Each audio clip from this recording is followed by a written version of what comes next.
Good evening and a very warm welcome to all of you to this evening's edition of Healing Our Minds. Healing Our Minds is a series aimed at bringing forth multidisciplinary and multi-faith reflections on the human condition so that we can together find better ways to engage with our struggles, our troubles, our disappointments, or dukkha, as Buddhism refers to it. Struggles and troubles come in all forms and sizes. Tonight, my particular struggle is with my internet connection, so my apologies if it lags or anything like that.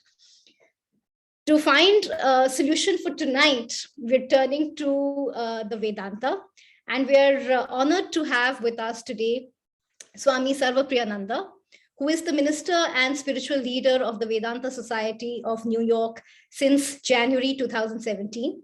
He was a Nagral fellow at the Harvard Divinity School in 2019-20. Swamiji has played a prominent role in organizing and participating in various interfaith panels and seminars, including speaking at the World Parliament of Religions in Toronto in 2018 and at the United Nations headquarters in New York. A compelling speaker, his abiding passions for the Upanishads and psychology have led to a collection of ebooks, which are now available on Amazon Kindle. With him in conversation will be Mr. Rajiv Mehrotra, who is the honorary managing trustee of the Foundation for Universal Responsibility of His Holiness, the Dalai Lama. A longtime student of His Holiness, he is also an author, and his books are available in more than 50 languages and editions. As we go into the conversation, may I request everyone to ask us their questions in the little Q&A box. You will see a little icon for it right at the bottom of the screen. So click on that and type in all your questions, and we will address them towards the end of the conversation. Over to Rajiv. Thank you, Aparna. Pranam, Swamiji. I am deeply blessed several times over to be here to in my sort of, how do I put this, as a seeker, to learn from you. I must sort of say a few personal words, celebrating the Ramakrishna order and the Vedanta tradition that you represent here. With my own connect with it. I was deeply blessed and privileged to have been a student of Swami Ranganathananji Maharaj, and from whom I received Diksha. And I say this because in these extremely fractured times, people often ask me that, well, I mean, you continue to have great loyalty and affection to the Ramakrishna mission, and yet you are a student of the Dalai Lama and manage one of his institutions. And I think it is a great tribute, really, to both. And one of the great joys and pleasures of my life and great learnings of my life, that my first teacher and my now root guru, His Holiness the Dalai Lama, became good friends. And I was able to have the great blessing and privilege to moderate a conversation between them. And His Holiness visited Belur, and they stayed in touch. And I think that was a great testimony to both the Ramakrishna mission and, of course, His Holiness, who has acknowledged, and I remember at the Vivekananda centenary celebrations, he talked about his great debt to Thakur Sri Ramakrishna, who had in his own lifetime, being an avatar, engaged in the various rituals and practices of the diversity of Hinduism, but also of Islam and Christianity. So I think these are two crucial pillars of my life, and I think demonstrating of the discourse that our planet so sorely needs, and the spirit in which we have been organizing these fortnightly Friday evening talks to learn from each other and to send out the message that of inclusiveness and not merely tolerance, but celebrating diversity. So, and you honor that spirit so very eloquently. And you're now sort of head of the Vedanta Center, like, of course, in all of the Ramakrishna mission, but it was this Vedanta Center that Swami Vivekananda himself established during his visit to the United States. So you are part of a very hallowed lineage, and it is a deep privilege on behalf of the Foundation of His Holiness the Dalai Lama to welcome you here this evening. I'm going to just, I'm going to plunge in to the aspiration of this talk and our conversation this evening, which really is that a time of, we're having this conversation and meeting together in the shadow of a terrible war in Ukraine. We are barely, recovering from COVID. The rates of depression and anxiety have soared, and not only from our personal lived experience, but what is happening around us in these cataclysmic times. So as a sadhaka, I would come up to you and say, Swamiji, I am lost, I am bewildered, I don't sleep at night, I experience anxiety, and I really don't know how to deal with this and cope with it. And so what advice would you give me? We'll go into the larger picture, but right now, this is the pressing question that many of us confront. Thank you, Rajiv ji, and thank you for having me on this program. I'll just take this opportunity to say that today is actually auspicious. It is the birthday of Sri Ramakrishna. So 4th of March this year in the Indian calendar would be the birthday of Sri Ramakrishna. And your special association with the Ramakrishna order, especially with revered Swami Ranganathananda ji. I remember the first time I came to know about you was watching you interview Swami Ranganathananda ji many years ago. So that interview is actually available on YouTube. If you search for Rajiv Mehrotra, Swami Ranganathananda, you'll get that interview. There's a personal connection there too for me, because I was initiated into sannyasa by revered Swami Ranganathananda ji Maharaj. Yes, so these are the two great traditions which are sort of foundational for India's very ancient and very rich spiritual heritage, Buddhism and Hinduism. Of course, with another very ancient tradition, Jainism, and a much more modern tradition, Sikhism. Now, the question about what can we do from a spiritual perspective to confront these huge challenges, the COVID challenge, which hopefully we are emerging from now, and immediately you're hit with this new crisis. So what can spirituality do? I think the Buddha, he explained it beautifully. What can spirituality do? What is it meant for? So the story goes that one of the bhikshus, one of the monks, asked the Buddha, but you told us that the nature of suffering is old age, disease, death, and then you are looking for a solution to that suffering, and I suppose you have found it, and that's what you're teaching us. And yet we are all getting old. The old age is coming for us, disease is coming for us, and inevitably death, as we are. So you are too. You, the Buddha, you're also getting old. And we know inevitably Buddha's body succumbed to disease, and then he passed. So how is it that you have overcome suffering? Where is the solution for suffering here? Old age, disease, and death are still here. And the Buddha's answer was remarkable. He said, the nature of suffering is like a man hit by an arrow and by a second arrow. The first arrow, and just imagine the shock. You're hit by an arrow, the pain of it, and then immediately you're hit by a second arrow. He says the first arrow is what the world throws at you, which is old age, disease, death, war, and COVID, and whatnot. The second arrow is our reaction to it. As you mentioned, the anxiety, the sleeplessness, the uneasiness, our reaction to this what the world has thrown at us. And then he points out, the Buddha points out, that most of our suffering comes from that second arrow. And it's easy to see that the same problem, two different people handle it differently. Same disease, same old age, same relationship problems, same economic problems. You'll see different people handle it differently, depending on the quality of the mind. Upon the training of the mind, the reaction is different. And the suffering is also different. So it's a second arrow. Our reaction to the events of the world, what the world throws at us, our reaction to the first arrow, that causes maximum suffering.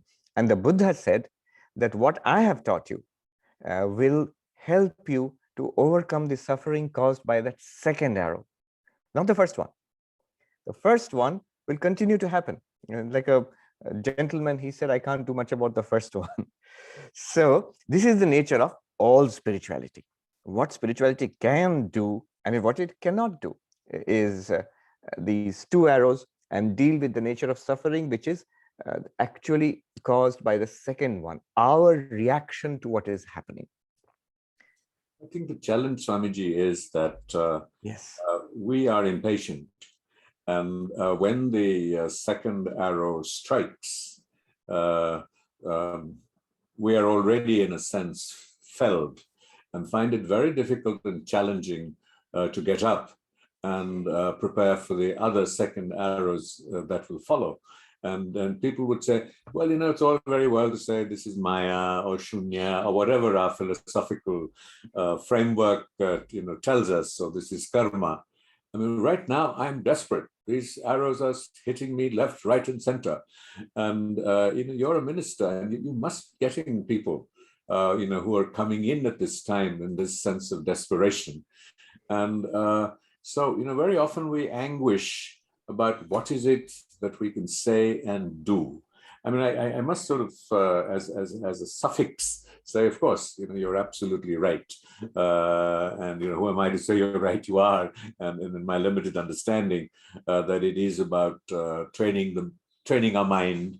The Bhagavad Gita tells us that, the mind can be our best friend when kept under control and our worst enemy when we lose it. Or I think Swami Vivekananda that compared the restless mind to a monkey that is not only drunk with the wine of desire, but also, second arrow, stung by the scorpion of jealousy and taken over by the demon of pride, etc., etc., etc. But it takes so much hard work to arrive at it. And so, I mean, this is asking you the impossible. I mean, we're asking you for an alternative to popping a pill. Well, yes and no, actually. It does take hard work and sustained effort over a long time, and it does not. I'll tell you how it does and how it does not. First, how does it not take long and sustained effort? It's actually, crucially, about a change in our paradigm. The first thing is to recognize that what is happening now is not unique. It has happened in the past, it's happening now, and it will continue to happen in the future. The very nature of this world is suffering. That was the first truth, the first noble truth of the Buddha. In the Bhagavad Gita, Sri Krishna says, Prapya imam asukham lokam bhajaswamam. Having come to this world, and he describes the world as asukham lokam, the unhappy world. So somehow the very nature of the world is not conducive to lasting or profound happiness in the way we experience it first, in our unreflective contact with the world. And the word that Krishna uses, asukham, in Bengali, asuk means illness, which is particularly relevant for this time. This world of, let's say, illness, not just suffering. Ashuk is illness. And the solution, Sri Krishna says, bhajaswamam, worship the Lord, or worship me in the sense of worship the divinity. That means spirituality is the deep solution for this. Now, what is this paradigm shift? What can you do, like popping a spiritual pill, which makes a huge difference right away? The central paradigm shift here is that I do not look to this asukham lokam, this world of misery and unhappiness, for fulfillment. It's bound to disappoint me. I make enlightenment my goal.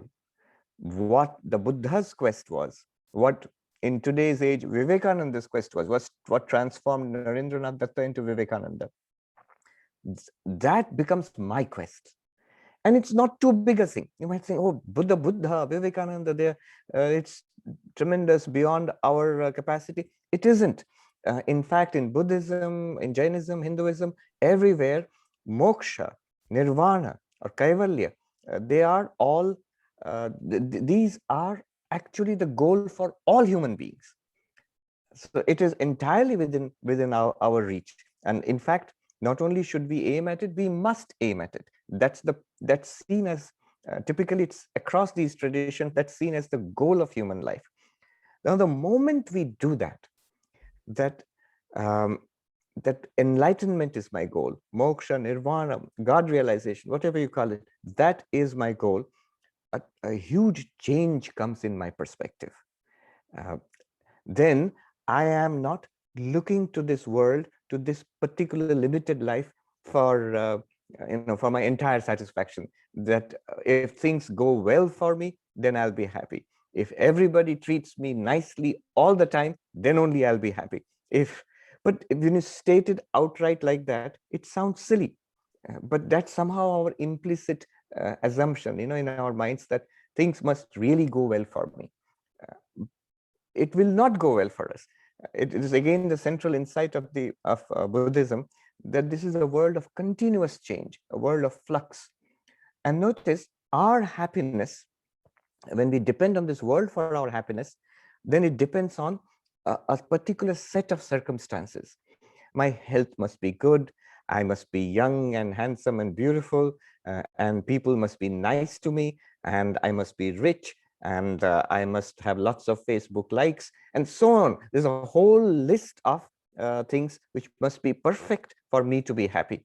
But suppose even if I do attain this set of almost impossible parameters for happiness, because it's a world of change, moment I attain this set of circumstances for happiness, it will change. So the next moment I'll be unhappy. It takes very little to make us unhappy, and it takes a lot to make us happy. So everything might be going very well in this body, but if in one tooth I have a toothache, then I'll be unhappy, no matter that 99.9% of processes in this body are going perfectly well. So we recognize this, that this world, you cannot go to it with a begging bowl and say, make me happy. It won't work. It's upon a fundamentally mistaken assumption about the nature of this world. I think there, Veda, yes. No, sorry, please. No, I was going to say, I think there, yes, go on. No, you're first. Okay, so I was saying that I think there, Vedanta and Buddhism, they have this common understanding about the basic nature of this world, that it cannot give us lasting, deep, profound satisfaction. Once that is recognized, and we recognize that there is a spiritual solution to the problems of this world, then this paradigm shift itself, it makes a huge difference in our lives. I remember this professor, Professor Parimal Patil at Harvard University. He teaches Indian philosophy in Emerson Hall at Harvard University. He asked this question related to what you were asking. Why should, he said, let me put a problem to you, Swamiji. Why should anybody engage in spiritual pursuits if it's so difficult? If so few people attain enlightenment, why should we pursue this? And I said, I'll give you two answers. I gave him two answers, and he gave me a third answer. And I'll just put all these three answers before you right now. So the first answer, I said, it is not that very few people will get enlightenment. In the big picture, everybody ultimately is going to be enlightened. Because if our very nature is Brahman, what could possibly prevent us or check us from someday attaining to the full realization of our nature? The second answer I gave was that once you have tasted spiritual life, once you have made this very sublime thing your goal, what could compare to it? So no matter how difficult it is or how far it seems, it is so wonderful so high and noble and sublime, you will pursue it.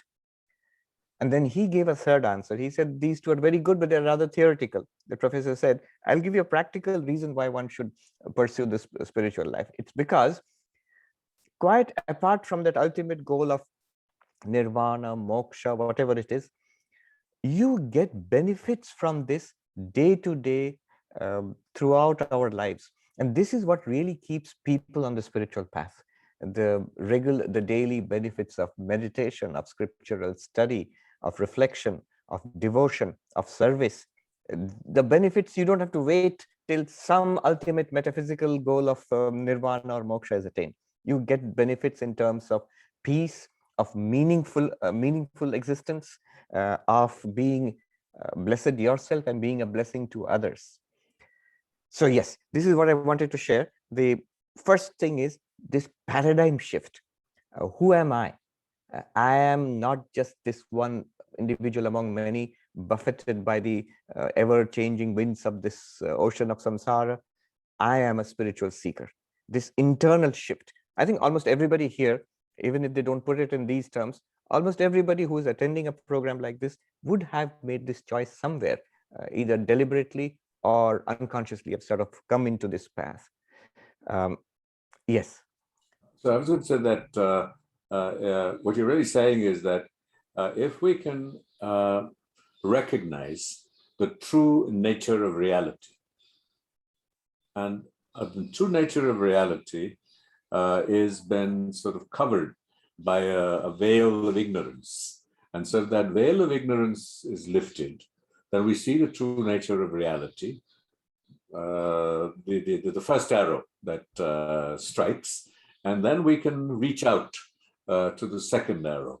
And the genius of our heritage, and I think this is what, of course,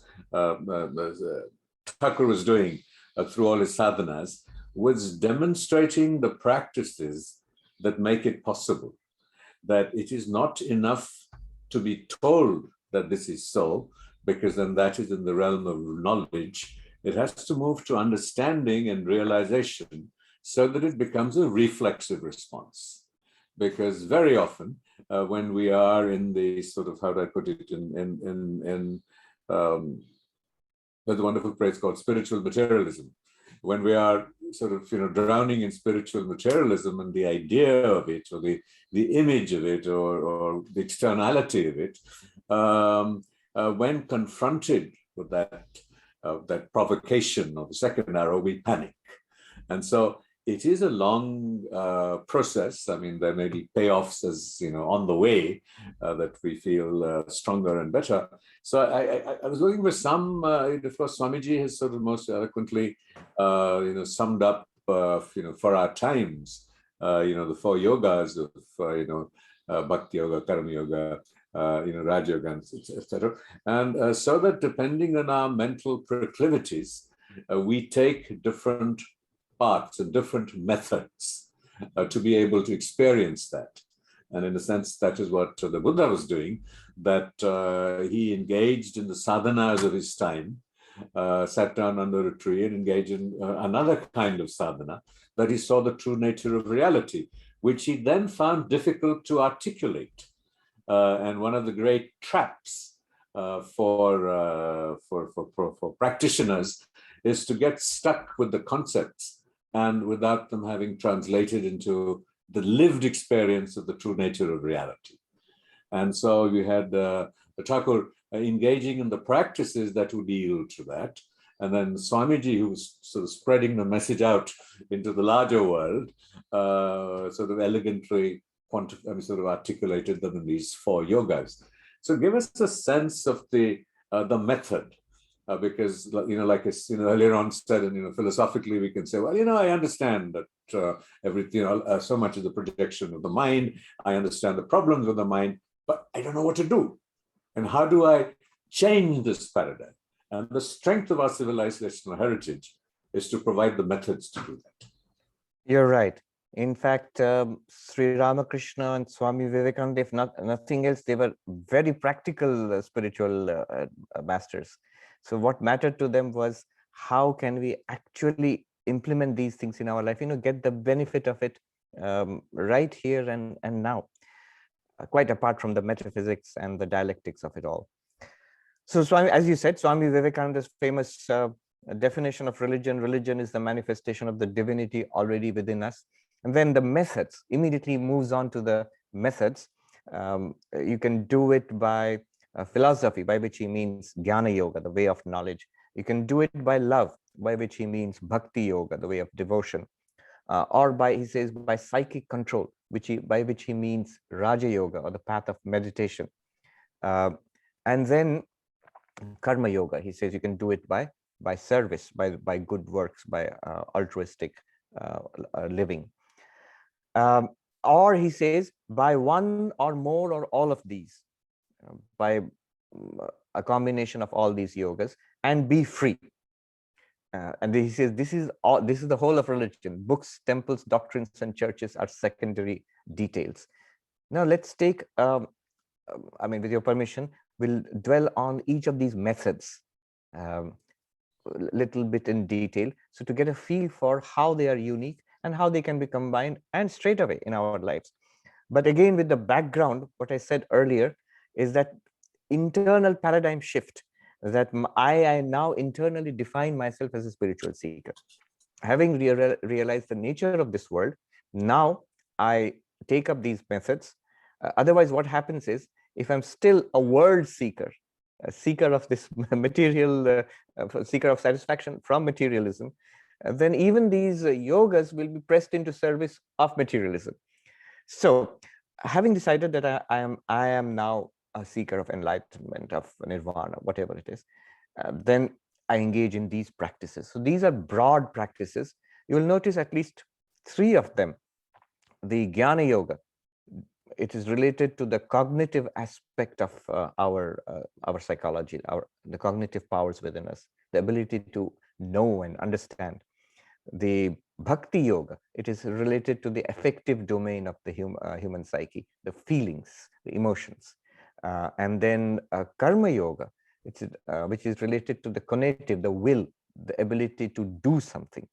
So we have these powers, the power of knowing, the power of loving, and the power of doing.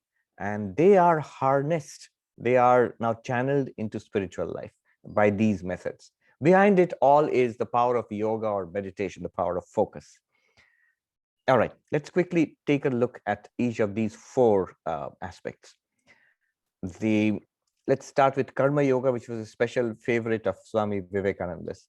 What is its answer to our problems? What is it? How is it taking care of that second arrow? And in fact, even the first one. What Karma Yoga says, the basic insight is that work done for others, work done unselfishly, altruistically, selflessly, is actually, it leads to a greater sense of well-being, more satisfaction, more happiness than work done selfishly. Now, this is actually counterintuitive. I mean, it seems almost instinctive that if I work for myself, if I earn for myself, if I'm engaged all day long in trying to make this one happy, then that's the way to become happy, isn't it? But that doesn't work. Swami Vivekananda says that unselfishness is more pain, but it takes a mature mind to understand this. Selflessness actually leads to more satisfaction, more happiness, more peace of mind, rather than working for oneself alone. But it's not obvious. It needs to be learned in life. Either life teaches us, or if we are wise when we take these spiritual teachings to heart. So now there's a crucial insight here, that what Krishna told Arjuna, it does not require a tremendous change in your external life.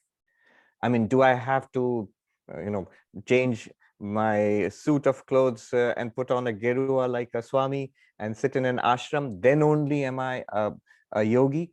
Krishna told Arjuna that the whole of the Bhagavad Gita is that this philosophy goes to the person in the field of work, the householder who, while remaining a householder and engaged with the world, can become spiritual. That is the beauty of the path of karma yoga. So what you do in this path is that the work that we are already doing is now mentally dedicated to God. If you believe in God, that's a very big advantage. Then the worship that we do in a temple, the worship that we do in a mosque or a church, that now becomes, that same paradigm is taken to our daily life. So the work that you do in the office, the work that you do at home, in the community, all of that becomes equal to the worship done in the temple. Now, all that we are doing in life now becomes an act of worship. The kind of the sublime, purifying, ennobling feeling that one gets after a puja or after a session, a ritualistic worship, the same one, perhaps more so, one can get while writing a letter or talking to a person. This is a philosophy which transforms, which makes spirituality a 24-hour thing. You see, otherwise what happens is spirituality is always a losing proposition.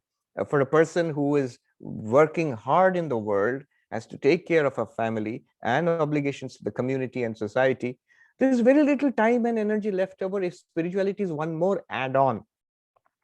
There was a seminar on servant leadership in some corporate setup here in the United States, and one objection was, come on, I have all these responsibilities. On top of that, I have to take in this new age stuff. I still have to become a kind of a spiritual executive. So it's, if you make it an add-on, an extra thing, then spirituality will always be a losing proposition. There will always be very little time and energy left over for meditation. And there will be very little motivation and energy left over for scriptural study. But if our 24 hours, our work day, our relationships in the family, in the office can be transformed into spiritual practice, then spirituality becomes everywhere. You see, this is a very big insight into how one can make spirituality practical in one's day-to-day life. Another way, psychologically, what it does is, a great deal of our unhappiness, especially today, is because of our overwhelming concern with ourselves. So this body, this mind, this is all that is most important. So the problems in this body, the problems in this mind, these are the ones that I have to tackle. This is what I think, wrong. What Karma Yoga teaches us is to reverse this, that the problems of this little body and mind do not matter. This is a whole world. There are so many people who are suffering. What can I do for them? Swami Ranganathanandaji, he would say that, what is spirituality? When I close my eyes, I find peace within. When I open my eyes, my attitude is, what can I do for you? So this open my eyes, when you engage with society, what can I do for you? That is the way to peace, and that is the way to overcome anxiety. See, it's this overwhelming concern with ourselves that leads to more and more, tying ourselves into knots of despair and hopelessness and anxiety. When my whole attitude is, what can I do for you? How can I help? Then our own concerns, they diminish. This is if you look for one central moral principle in all the great traditions of the world, it's what's called the golden rule, that you treat others as you would expect them to treat you. So instead of expecting and waiting for good treatment for others, we go out there to do as much as we can for others.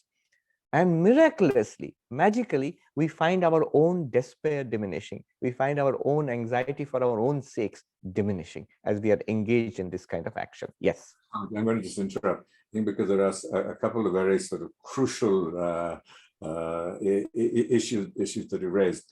One, of course, is the obligation to believe in divinity, and what form. So there are two questions: that is there a secular alternative to this, and the second is that the nature of that divinity. So Thakur, worshipped Makali, and even someone like Swamiji, found the experience of deep understanding of this true nature of reality. And so had to ask Thakur that give me a glimpse, help me experience it. So, the pure unilateral process was not adequate in order to achieve this all-encompassing understanding of reality. So there are really two questions. One is that the imperative for divinity and the particular form that divinity should take, and the second is really this aspect. It still needed the intervention of blessing, grace, or however you want to describe it, and whether this aspiration is achievable by unilateral human effort. That's a very good question. Let me take up the first one. And that's relevant because the moment you say, or somebody says that karma yoga is worship of God in all beings through service, it's a wonderful doctrine, but it's predicated on our belief in God. So I remember attending this a wonderful interfaith program many years ago in Nanded, organized by the Sikhs on the 300th anniversary of Gutta Gaddi, where Guru Gobind Singh made the Guru Granth Sahib take the place of the Guru. So there were all these theistic traditions, Christians, and there was a rabbi from New York actually who had gone to Nanded, and the Sikhs themselves talking about God and worship of God. And there was this whole, there was a group of 3 or 4 lamas who had been sent by His Holiness. So they were sitting at the back and smiling sweetly, because from their tradition, talking about God and worship of God is not relevant. There is no particular ultimate transcendent deity whom we are supposed to worship. So this question arises. We'll take it up a little more later when we come to Jnana Yoga. But right now, Karma Yoga, the Bhagavad Gita kind, where Karma Yoga is the worship of God. You dedicate all your actions to God. But then when you look at Karma Yoga, when Swami Vivekananda talks about it, he also talks about Karma Yoga without any reference to God. Then why do you do good if it's not a worship of God? In Swami Vivekananda's restatement of Karma Yoga, it is good to do good because it is good. Just the fact that it is good is enough reason to do good. I'm reminded of Bodhicharya Avatar, of Shantideva. One should remove suffering because it is suffering. The suffering in this body and mind and the suffering in that body and mind are non-distinct. If I instinctively move to remove suffering in this body and mind, why would I not do so for the suffering in all bodies and mind? You can see immediately here, it's a restatement of the golden rule that you do unto others as you would have them do to you. In fact, here in the United Nations, if you go in the building, in the headquarters building here, the golden rule is written carved into rock. And so that's sort of the basic moral principle of all, the common moral principle of all religious traditions of the world, theistic and non-theistic. So yes, one can, to answer your question directly, one can do Karma Yoga without any reference to a deity and the worship of or reference to a belief in God. If one does have belief in God, that makes it all the more sweeter, because now you are working for something or somebody you love intensely. Sort of interrupt, yes. as clarification on my thought, a thought on Shantideva. I think what Shantideva was also implicitly pointing to, and was that not of suffering per se, but of the suffering of suffering. I think that's a crucial distinction. And the second one really was that what do we mean by doing good? And is it just in the doing, or is it in the intention or the motivation? Because very often we confront moral dilemmas as to, is this action good in the doing? And so it becomes and hence the idea of the Bodhisattva. And I believe that Swamiji was a Bodhisattva. And that was that the motivation of his actions was altruistic. And again, sort of, looking at the self, that all these traditions are really looking to soften our sense of the self, so that the self that suffers is no longer as obsessed with the I, me, mine, and begins to look at the other as oneself. And hence the philosophical framework of interdependence, that we are all interdependent on each other. And so our acts of altruism are actually also helping us. So it's, being wisely selfish in many ways. And while you're on karma yoga, it is an aspect of our tradition that it is also a liability to recognize. I'm just talking about the idea of karma while we're on karma yoga. And so before we move on, and is that, we often think that our suffering or our experience of the suffering has to do with past actions. And so studies have been done to say that people from, our traditions are able to surrender our experience of suffering to say, this is karma. And so it becomes easier for me to deal with it than to, and a karma of past life. So what can I do? I just need to let it unfold. So it is this struggle to find the impulse to do what you suggest, and which is the right thing to do, plainly, or the best thing in our self-interest and collective interest. And yet, that impulse is often elusive. Good. You raised so many points. I'm now beginning to write it down. So, all right. First, the Bodhisattva aspect of it. I think Swamiji was in the classic archetype of a Bodhisattva. In fact, Swami Vivekananda himself said, what did he want to do? What was he doing? What was his mission? He says, my mission in life can be put in a few words. It is to preach unto humanity their inner divinity and how to make it manifest in every movement of life. He said, my goal, is to do this, is to preach their inner divinity until the whole universe shall know it is one with God. Now, you see, this is the same motivation which makes the Bodhisattva work lifetime after lifetime, not so much for his or her own enlightenment and liberation, but for all. The enlightenment of all. The enlightenment of all may not be a practical goal to be reached in a set number of lifetimes, but the motivation is important. What are we here for? What are we doing? So yes, Swami Vivekananda, Bodhisattva, definitely. When we come to karma yoga, immediately as you discern that behind it all lies this idea of karma. And we talked about our traditions, which means the Indic traditions, which are all karma based. For a moment, just stop and think how basic this idea of karma is to all Indian thought. One monk in Uttarakhand, in the Himalayas, pointed out that that among all the Indian traditions, no matter how different they are, they all accept karma. That monk said, "Ye karmavad bahut gambhir tattva hai, Mahatma ji." This doctrine of karma is a very profound doctrine. You have Buddhists who do not believe in God. You have Hindus who are by and large theistic; they believe in God. You have Jainas who are not theistic. You have Sikhs who are deeply theistic, and all of these Indic traditions, they firmly accept karma. And the curious thing is, on this side of the world, when if I talk about karma and reincarnation, let's set aside something like reincarnation, which is difficult to accept here.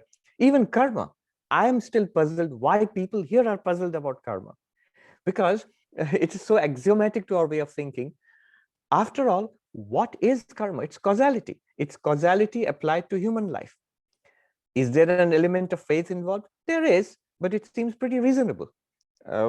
If you do not apply cause and effect, that actions have consequences, if you do not apply that, then everything becomes sort of random and meaningless.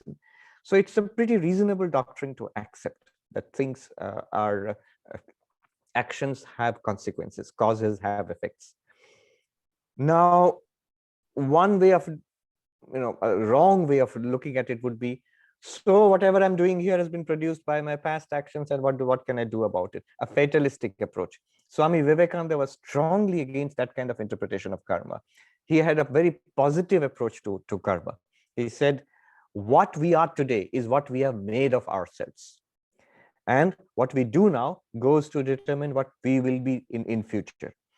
So therefore, karma is basically free will. It's not something that limits free will.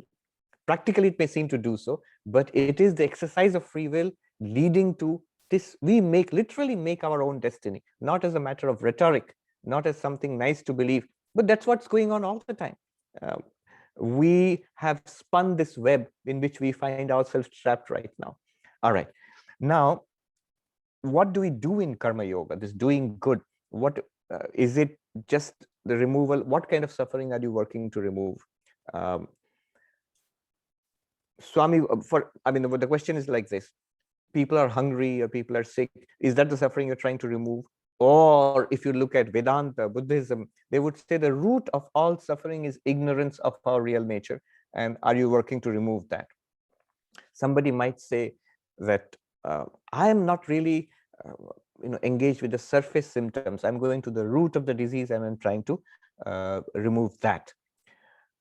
The problem with that is then you will have, as Swami Vivekananda saw, thousands of monks who are studying Vedanta, but completely unconcerned about the state of society around them. Why the state of society? Completely unconcerned about the well-being of the monks around them also, because it's all their karma. What can I do? I have to go to the root of it all and remove ignorance and realize I am Brahman and teach everybody that they are Brahman. So what should be the ideal? I think it's the whole spectrum. It's an attitude that I will work to remove the suffering of all beings. What suffering? All suffering. Wherever I can, in whatever way I can. If there's, as Swami Vivekananda said, that medicine and nursing for the sick, food for the hungry, education for the illiterate, and spiritual knowledge for those who are seeking it, definitely. Not just spiritual knowledge or not just social service. It's the whole spectrum. Should we move on to the next yoga? Because before, yes. Please move on, because before this, you asked another question, which was a prompt for me to move on to bhakti yoga, because you talked about this enlightenment which we are seeking. Is it possible to attain it without grace, without without the direct experience of the divinity, and that requires grace or not? So I think this is a good prompt to move on to another yoga, a very different approach to spiritual life. Here, of course, it is primarily theistic, but not entirely, because it would be wrong to say that say in a non-theistic tradition like Buddhism, especially in a Mahayana tradition like Tibetan Buddhism, it would be wrong to say that there is no devotion, there is no bhakti. No, there is. There is a great cultivation of emotions and devotion to the various deities. Bhakti yoga, what it does is that it of course depends on faith. So bhakti yoga is primarily a path of faith. In bhakti yoga, you cannot come in and say from the very beginning that you cannot come in like Christopher Hitchens or Richard Dawkins with a skeptical attitude, then it won't work. Bhakti yoga starts with a belief or a faith that God exists, God is attainable, and in fact most worthy of pursuing God realization. We have the ability to love. Normally what happens is this power is scattered in 1,000 different streams. It flows out into the world as desire. I want this, that, and the other thing. Then only I will be happy. Adi Shankaracharya, he says that, his favorite phrase, avidya kama karma. So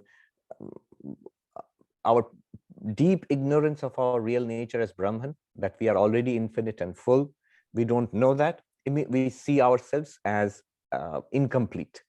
As we see ourselves as incomplete, there arises kama, desire. And as we pursue desires, trying to fulfill desires, we engage in action, karma prompted by desire. And that leads to consequences, and we are immediately trapped in this cycle of karma. So ignorance, desire, and karma. Now, what Bhakti Yoga does is it comes in between here, that desire which flows in 100 different streams to the world. I want all these things and then I'll be happy. It doesn't work. It's entirely wrong. Even if I get all of that, I will still be dissatisfied. I mean, the richest person, I mean, here I'll say that I had a very interesting experience in the last few years. I was in Hollywood, three interesting places I lived in. I was in Hollywood for a year, and then I'm here in Manhattan, close to Wall Street. And then I was at Harvard for 1 year in Boston. Now, you see, there are these three ways of becoming happy. These three places, they have a principle behind them. Hollywood is about glamour and popularity and who is famous. If you are close to the movie industry in Hollywood, you're supposed to be made it, you're supposed to be happy. If you are here in Manhattan, here in near Wall Street, it's not so much being famous as being rich. If you're a billionaire, you have made it. Money is important here. And when I went to Boston and stayed at Harvard, there it's not so much money. There's a lot of money there, by the way. It's the richest university in the world. But it's not so much money, it's learning. And it's the cultivation of scholarship. So if you're the head of the department, if you're the Nobel Prize winner, you're at the top of the food chain and so on. Does it work? What I was interested in was, does it work? Does fame and glamour, does it really make you happy? Does money make you happy? Does scholarship? And the answer is, it depends. These are all like zeros. Sri Ramakrishna used to say, no matter how many zeros you collect, you end up with zero. But if you have the one, then all the zeros add value to it. The one is, of course, spirituality of in whatever form. It could be bhakti, it could be knowledge, it could be meditation, it could be altruistic action, it could be Buddhism, Hinduism, whatever it is. So I found that those people who had some form of deep spirituality in them, any form, to that they added glamour or money or learning, and that was fine. But those who did not, for them it didn't work. But no matter how glamorous you are and famous you are, no matter how rich you are or learned you are, it does not lead to any lasting satisfaction. So what bhakti does is, it takes all of these desires and focuses it on the ultimate reality, on God. So instead of loving the world, we love God. Do we hate the world? Do we become indifferent to the world? No. You see God in everybody. Swami Vivekananda, he says that he who runs away from this world to meditate and die in a Himalayan cave has missed the way.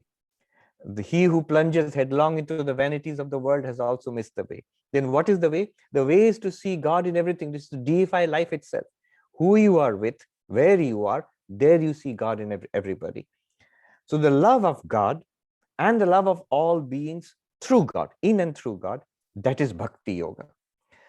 And once that comes, when love comes into the heart, then you will see, I'm trying to answer your original question here. Anxiety, depression, helplessness, meaninglessness, and all of that disappears. Love is probably the noblest, the most sublime of all human emotions. Any kind of love, even human love, any kind of human love you have in the world, a personal one-to-one relationship, when there's a genuine feeling of love, you see, it tends to, at least psychologically, all problems sort of diminish. They pale in front of the glory, the glow of love. Now imagine that love collected from the world and given to the divine. Human love often almost inevitably leads to frustration and unhappiness, but love given to God does not. So bhakti yoga, when love arises in the heart, it can overcome meaninglessness, it can overcome anxiety very easily. So that's the second yoga. There, of course, God is central. You can't start off by doubting God. Faith is central. Grace of God is central. This is the other question which you asked. We depend on the grace of God. But Sri Ramakrishna said, the winds of grace are ever blowing. You raise your sail. Remember, he used to live near a river, the Hooghly, which is basically the Ganga. So you would see these little boats sailing up and down the river. And he would notice the boatman who raised his sails skillfully. He caught the wind which was blowing and effortlessly he sailed up and down the river. Similarly, the wind of grace is always blowing, but you raise your sails to catch that, to take advantage of the grace of God. Before you move That's on, Bhakti Yoga. Yes. I'm going to interrupt again because there are two sort of interesting things, because we have been cross-referencing Buddhism, is that, and I think that many people from outside our traditions find the idea of locking in a divinity problematic. And so I think the Buddhist solution was that we create our own gods out of shunya. And so, does God exist? Who is God? Is a question that is ducked. And so by creating a God out of shunya, Buddhists are able to practice all the elements and the stages that you're talking about. And so the God becomes real during the time of practice to impact one.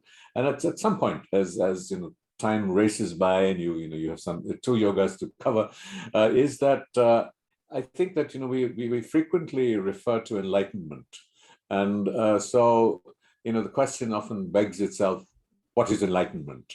And I think that in my my struggles as a student, and I've sort of followed the idea that these are non-conceptual experiences which are very difficult to articulate.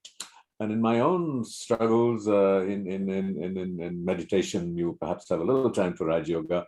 Whenever I have tried to articulate and explain it, my teachers have discouraged me from doing so that you don't get frozen in the concept of it, but are able to aspire to the experience of it.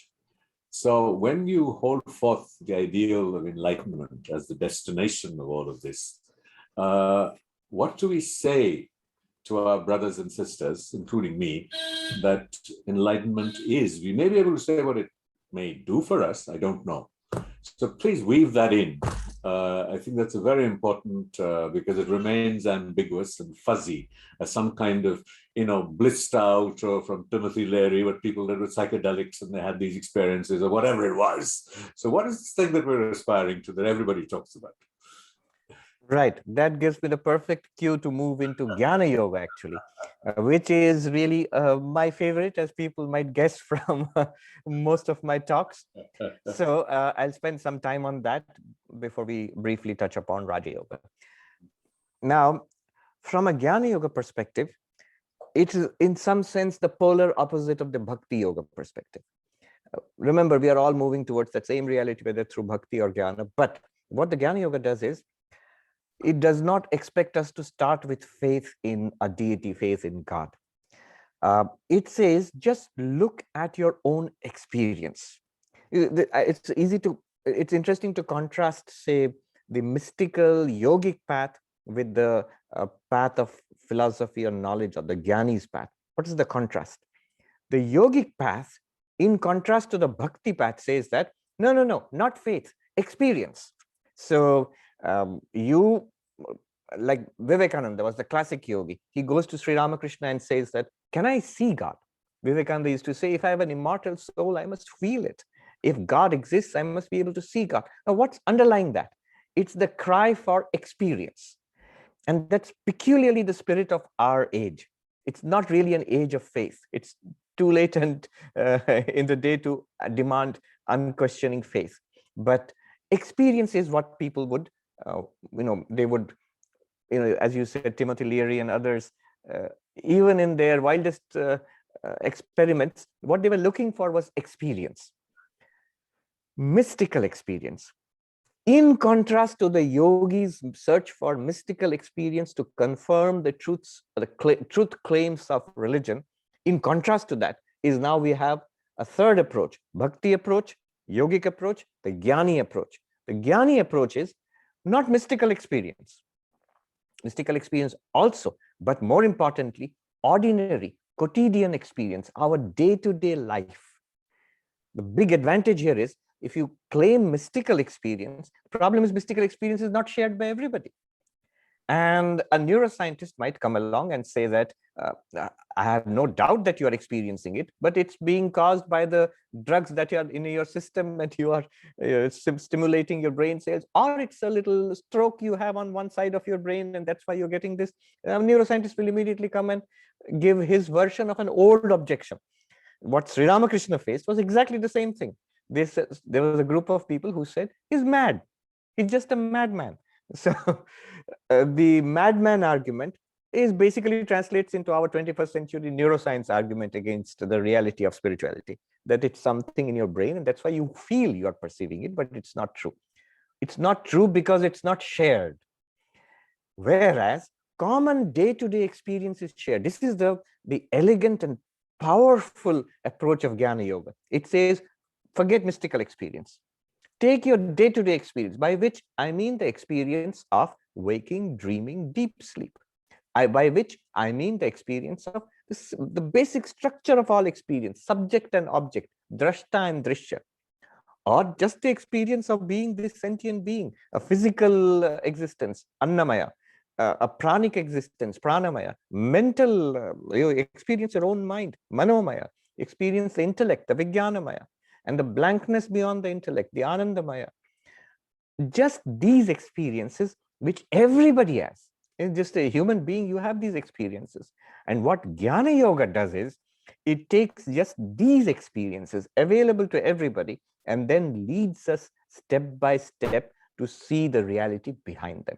The reality which through and in which we have these experiences.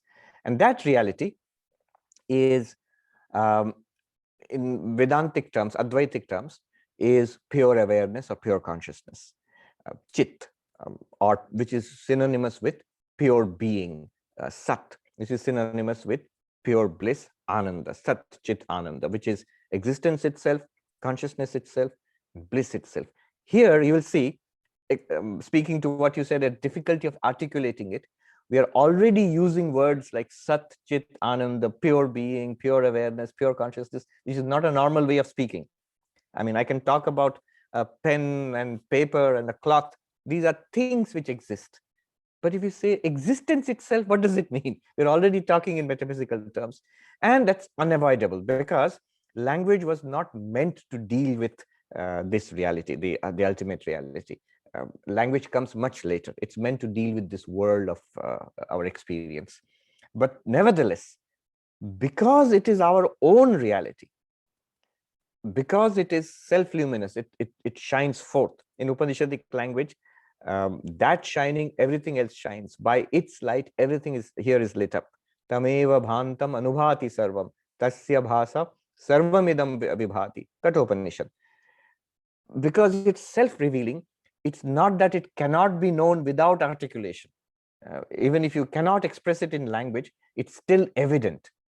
So what Vedanta does is, it takes up these experiences which are available to everybody, waking, dreaming, deep sleep. In the Mandukya Upanishad, you're taken to the background awareness of all of this, the Turiya. In the Drigdrishya Viveka, you analyze your experience of seeing and the seer and the seen. And then you go back to the ultimate seer, the witness consciousness. Or the Panchakosha Viveka of Taittiriya Upanishad, where you just start with the body. And step by step, at each point, nothing that is not available for public, for your own experience. The prana, the mind, the intellect, which is admitted by everybody. And using this alone, the path of knowledge says that I can show you your own real nature, which is pure consciousness, pure existence, pure bliss. And it can be demonstrated to your entire satisfaction. And at that point, it is an entirely unproblematic existence. So at least from your perspective, you have solved all problems. Because, for example, that reality does not die. So your greatest problem, the fear of death, our fear of eventual dissolution, that goes away. That being, that awareness is not subject to old age or disease. So that problem drops away. That awareness is not subject to the ups and downs of the mind. The mind can go through ups and downs. It can even be anxious, and you know deep within you are all right. So from at least the personal level of the enlightened person, all problems are solved forever by this insight. This insight is called enlightenment. I'd just like to add here, all of this will sound a little, it can make a Mahayanist, especially a Tibetan Buddhist, little queasy and uneasy, and all this talk about ultimate realities and pure consciousness and pure being. It seems like, the bugbear of Tibetan Buddhism, the reification problem. But actually it isn't. I'll refer a book which I read recently, Meditation and Progressive Stages of Emptiness, where the concept of shunyata is analyzed, is explained in 5 stages, starting with the Shravakayana, the Theravada understanding of shunyata, then moving on to the Chittamatra, the mind-only school understanding of shunyata, then moving on to the Madhyamaka, and then also there the Swatantrika and the Prasangika Madhyamaka understanding of shunyata, and then to a little known aspect of Tibetan Buddhism, which is the Shentong approach, which is, they talk about pure awareness, which is so Advaitic. So there I see that the 2 traditions meet. The 2 traditions are clearly different. It's like climbing up the same mountain from different paths, but they do come together. Okay, I'll leave it at that. Swamiji, that we're running out of time, but you have to give us a flavor of Raj Yoga, and I will just sort of point to a few things that came up for me, and I think that the aspiration of all the different religious traditions and approaches, whether it is Buddhism or Advaita, or Bhakti or Islam or what have you, is it useful to the individual? So that he can find, for want of a better word, happiness. We use happiness with a great sort of reservation, because there is a whole American concept of happiness, and you talked about happiness in Hollywood, New York, and Boston as being different kinds of aspirations. So whatever it may be, call it equanimity or what have you. So is it useful? And I think that softens the fragmentation and the divide, that my way or the highway. So if I find a particular view of shunya, or a particular view of the divine useful, so be it. And I think that was what, in my limited understanding, Thakur's aspiration was when he did the different sadhanas. He was demonstrating that each one of them had a place, Dvait, Tadvait, Tantra, Islam, whatever it was. And I think it's extremely important that message goes out into the world today, that this is what we find useful, but you might find something else useful. And that there are some common parameters, such as you have mentioned, altruism, compassion, concern for the others. But time is running out, so you'll have to be brief, but there is so much learning from you that this should have been a 6-hour session instead of a modest 1 hour. As I always sort of describe myself as a struggling aspirant, far away from understanding the truth. In a sense, it is Raja Yoga, which is the most sort of, in some ways, the most detailed articulation of technique or practice. I mean, all of it is practice. Much more, how to put it, structured, tangible process. So a quick overview of the practices of Raj Yoga, for us, yes. Yes, I understand. Sometimes I was thinking that we say so many things. Is it, there's an American, very useful American term, the takeaway. So what is the takeaway from all this? Can we actually have it in one word, not even one sentence? And yes, the takeaway from this is, what is useful in all of this? In one word, in Karma Yoga, what is useful is selflessness, not selfishness, selflessness. That works. In Bhakti Yoga, love, not desire. That works. That's useful. In Jnana Yoga, self-knowledge, not other knowledge. So that's what is being taught here, and that's useful. In Raja Yoga or Dhyana Yoga, the way of meditation, one word, focus, not distraction. You want to take away one word, that's focus. I think that word encompasses all of Raja Yoga. It's basically the training of attention. We had a session on meditation, a whole retreat on meditation a couple of years ago at the Garrison Institute in upstate New York. And we reflected on different traditions of meditation. Meditation in Kashmir Shaivism, the mindfulness Buddhist meditation technique, the dualistic bhakti tradition of meditating on your beloved deity, and the Raja and the Vedantic tradition of Nididhyasana, Vedantic, that Aham Brahmasmi, to reflect on that, stay with that. But what was common to all of them? We found what was common to all of them was the training of attention. And this, I don't need to go into it right now, but this is very much needed, especially in societies like this. It's a very distracted society. Attention is the most important currency, which I mean, it's not Vedanta which is just saying it, or Buddhism, or Patanjali Yoga. It is Wall Street and Silicon Valley which is saying it. Now they talk about the attention economy. They're all out to grab your attention because that translates into money for them. Training of the attention, conserving attention, it's the most precious thing that we have in life. That is Raja Yoga. And Patanjali's Yoga Sutras is probably the most ancient manual of meditation.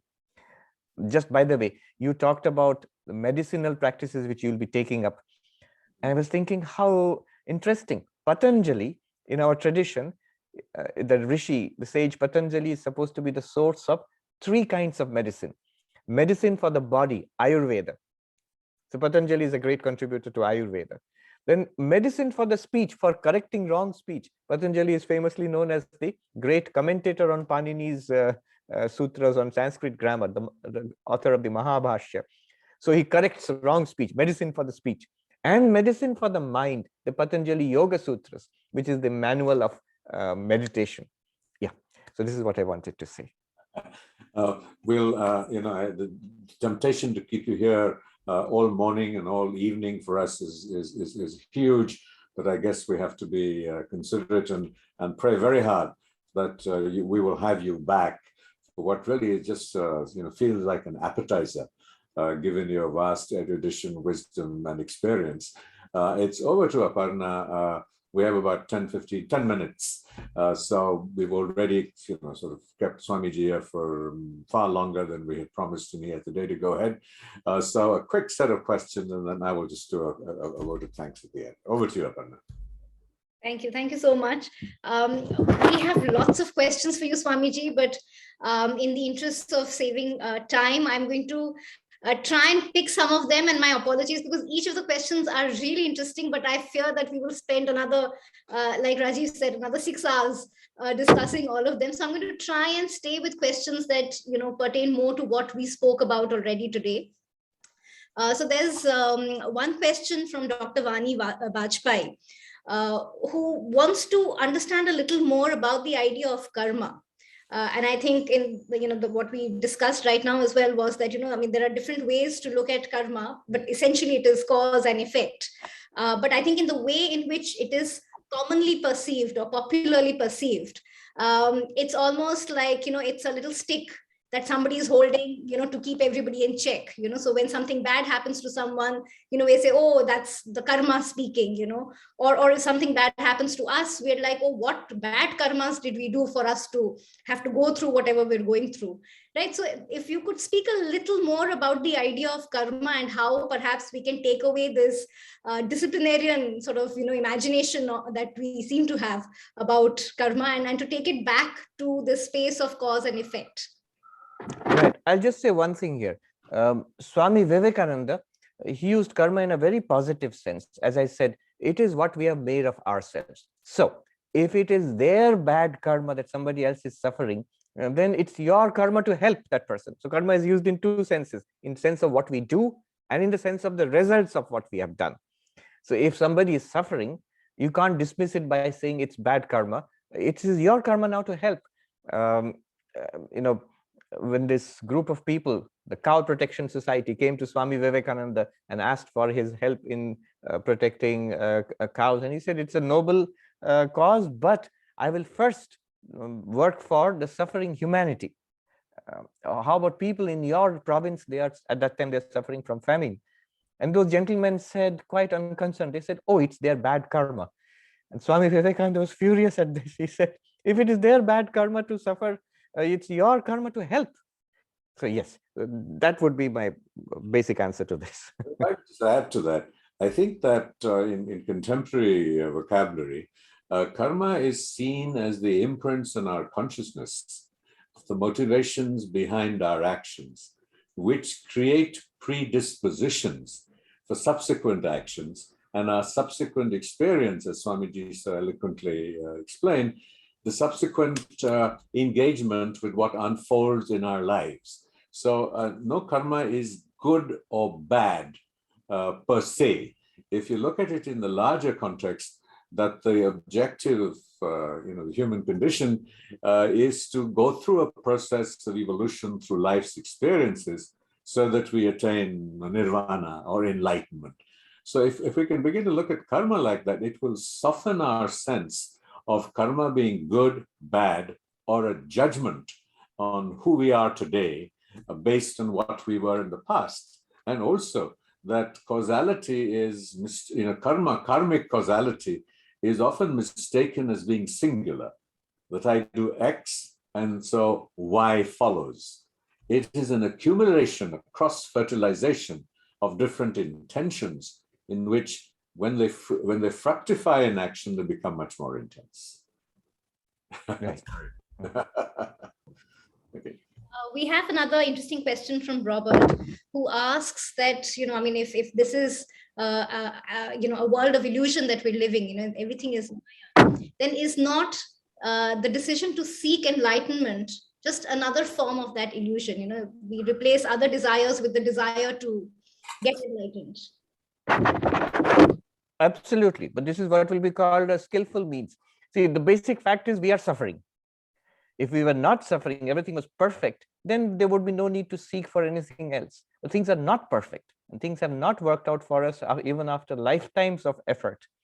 So here is this promise that you can solve these problems. The Indologist Heinrich Zimmer said, contrary to appearances, the philosophies of India are entirely optimistic. They sound pessimistic, but they are optimistic because they say that a solution to the human condition is possible. The solution to the human problem is possible. So we can go beyond suffering. This is the promise. Yes. I think that, sorry, I'm barging in too much, but I think this issue of is an illusion, I think is perhaps an incorrect use of the language. And I think that Buddhism is attempting to explain it by the idea of shunya. And shunya is often confused with emptiness or the absence of all matter or all dimensions of reality. I think what we're really saying is to soften our sense of grasping, to suggest that everything is dynamic, it is not frozen, it is dependent on dynamic causes and conditions. So when we grasp at something as having an immutable, independent existence, we suffer because it is in a constant sense of change and is constantly dynamic.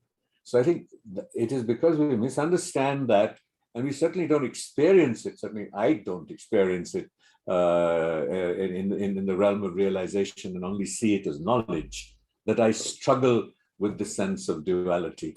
And it is really the Dvaita and Advaita, the dual and non-dual. And this is how they address this problem. And again, we use whichever of the two philosophies we relate to emotionally and intellectually. And even if you consider the nature of illusion itself, suppose you say it's all illusion, but what is an illusion? If you're talking about an illusion, then you must talk about reality also. It is the reality appearing otherwise, which is called an illusion. In Shankaracharya's language, atasmin tad buddhi. What is not there, you see there. There is no snake there. It's a rope, but you see a snake there. But if you're seeing a snake, if that's an illusion, if somebody comes and points out to you, that's an illusion, immediately you're going to ask them, what's the truth? So wherever there is an illusion, wherever there is an appearance, there must be reality. So if this world is an appearance, then there must be reality. And where is this reality? Where there is the illusion. So if the snake is an illusion and the rope is the reality, you can ask the question, where is the rope? There itself. What you are seeing as the snake is actually a rope. What we are seeing as the world is actually Brahman. That is basically the essence of Advaita Vedanta. So the moment, if you say it's all illusion, great. That means you are actually in the presence of reality. You're in the presence, you are immersed in reality. That transition from not recognizing reality to recognizing reality is enlightenment. Right. Another very interesting question from Pema, who asks that sometimes, if you think you're on the spiritual path, there is a tendency to start judging those who are not, because I think somewhere you begin to think that you're superior to others who are still, sort of in constant in illusion and mind, and you have somehow, begun to see the true nature of reality, and you think you're superior to them. And that again is just an example of the ego sort of, coming in. So what would you sort of say to that? How would you respond to that? Don't worry about it and don't judge. Because the persons, all the other persons, the moment you see this true nature of reality, that all is Brahman, I am Brahman and all is Brahman, then the persons you are judging are Brahman. Are you judging Brahman? Are you judging God? No. So don't. Just give it up and don't worry too much about it also. Yeah, again, this really is a question of how to put it in Buddhist terms. When we don't look at a kind of when you start looking at Atman and you start looking at the flow of Atman as a singular flow, as opposed to more universal consciousness. So I think that the different traditions have evolved in different ways to meet different cultural, social, psychological needs. And so it's important that we don't get locked into the certitude of our particular perspective and point of view. And I think that will help diminish the ego, that we are somehow superior to the other person. Because I'm sure that it is possible for someone who's agnostic, atheist, and has never done a day's practice or meditation in their lives to be perfectly good, compassionate, altruistic, good human beings. And it's extremely important that we recognize this. Right. We have another question from Vivek Mittal. And he asks, is there any one particular question that we can ask ourselves every day to keep us on the path to enlightenment? For a Vedantist, that's very easy. Who am I? But in terms of the practices we talked about, that's a good question. Let me put it in terms of 4 questions. Am I centered in the who am I? Or am I just scattered in the world outside in the other? That's 1. Am I focused or distracted? Am I loving or desiring? Am I selfish or selfless? These 4 questions. Right. There's one more question again from Dr. Vani Bajpai, who's asking whether we should exhaust our existing vasanas or should we replace them with better ones? Oh, always replace them. That is the skillful way of doing it. You cannot exhaust vasanas. This was a very ancient and common understanding to all the Indian traditions. It's like the classic example of pouring ghee on a blazing fire. So a fire is blazing and you want to put it out and you try to douse it by pouring fuel into it, ghee into it. It will blaze even further. So this was an understanding which came through thousands of years of reflection on the human condition. Can we fulfill all our desires by keeping on fulfilling desires? We cannot. And just let's look at our lives. We are 20 years old or 40 or 60 or 80 years old. We have tried to be happy by fulfilling our desires till this point. Have we succeeded? No, it doesn't work. Well, I have to thank Swamiji, not merely for being so very articulate, but for who you are. Because I think that we have learned so much from who you are and how you have expressed who you are. Because ultimately, it is very easy to go through the rhetoric of spirituality but you embody it so eloquently.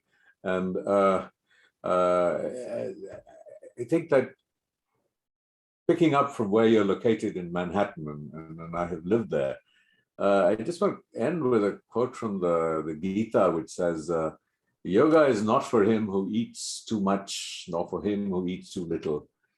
It is not for him, O Arjuna, who sleeps too much, nor for him who sleeps too little, for whom is temperate in his food and recreation, temperate in his exertion at work, temperate in sleep and waking.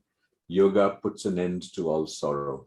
So I think we need to be temperate in our sadhanas, because we have seen so many people victim to intemperance and practice, and suddenly everything collapses, and then the journey is abandoned and rejected, and I think that polarization happens